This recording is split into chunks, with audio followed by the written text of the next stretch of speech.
హైదరాబాద్ ఉలిక్కి పడుతోంది. చినుకు పడితే వణికిపోతోంది. ట్రాఫిక్ లో చిక్కుకుంటామనే భయం కాదు, ఇంటికి చేరవలోగా ఆ రోడ్డే మింగేస్తుందేమో అని, రోజు వెళ్లే దారిలోనే వరద ముంచేస్తుందని, మేఘాలకి చిల్లు పడ్డట్టు కుంభవృష్టి కురుస్తోంది.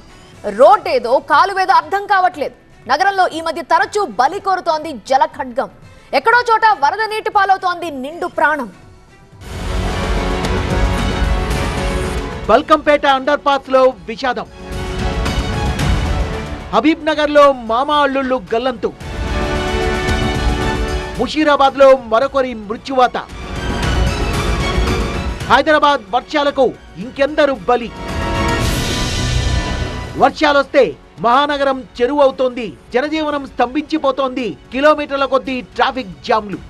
ఏళ్లుగా నగరవాసికి ఇవన్నీ అలవాటైపోయిన అనుభవాలు. కానీ ఇప్పుడు వర్షం బలి కోరుతోంది. ఏమాత్రం ఆదమరిచినా ప్రాణాల్ని గాల్లో కలిపిస్తోంది. వర్షం వస్తే నగరం నిలువెల్లా వణకాల్సిందే.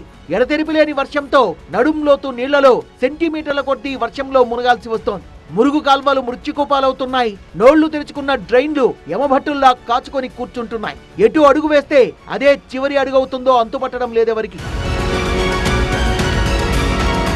నగరంలో ఈ మధ్యకాలంలోనే 4 నిండు ప్రాణాలు వరద పాలయ్యాయి. మరో చిన్నారి అదృష్టవశాత్తు డ్రైన్ నుంచి బయటపడింది. అందుకే వర్షం వస్తే ఏ దుర్వార్త వినాల్సి వస్తుందో అని నగరవాసులు అడలెత్తిపోతున్నారు. నిన్నటికి నిన్న నగరంలో భారీ వర్షం ఒకరి ప్రాణం తీసింది. హైదరాబాద్ లో బుధవారం రాత్రి కుండపోత వర్షంతో బల్కంపేట అండర్ పాస్ నీట మునిగింది. వరద నీరు దాటే ప్రయత్నంలో ముషీరాబాద్ కు చెందిన షర్ఫుద్దీన్ కొట్టుకుపోయాడు. స్థానికులు కాపాడేందుకు ప్రయత్నించినా బైక్ తో సహా కొట్టుకుపోయాడు ఆ వ్యక్తి.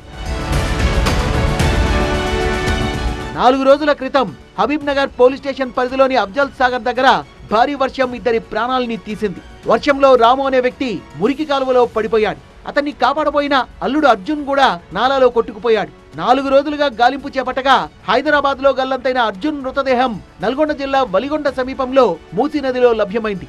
రాము కోసం గాలింపు చర్యలు కొనసాగుతున్నాయి.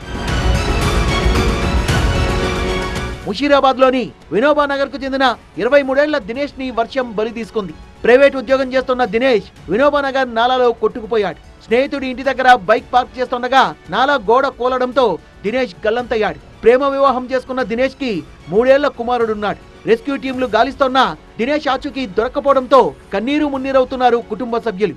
పరిస్థితులు మనము తీవ్రతను అర్థం చేసుకుని కొంత అందరము హోల్ ఆఫ్ గవర్నమెంట్ అప్రోచ్గా ఈ సమస్యలు పరిష్కారం చేసుకోవాలి. చాలా భయంకరంగా ఉంది. చాలామంది ఏ బస్తీలకు పోయినా ఈరోజు వర్షపు నీటికి సంబంధించినటువంటి సమస్యతో ఇబ్బంది పడతా ఉన్నారు. ఎన్ని అలర్ట్లు జారీ చేస్తున్నా, ఎన్ని జాగ్రత్తలు తీసుకుంటున్నామన్నా హైదరాబాద్ లో వర్షం పడితే మాత్రం ఏదో ఒక దుర్వార్త వినాల్సి వస్తోంది. ఈ మధ్య పాత బస్తీలో ఓ చిన్నారి ఓపెన్ డ్రైన్ లో పడిపోయింది.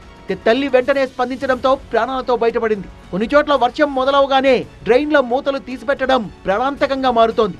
ఇంత యంత్రాంగం ఉన్నా మహానగరంలో వర్షం వస్తే జనం ప్రాణాల్ని గుప్పెట్లో పెట్టుకోవాల్సిందేనా?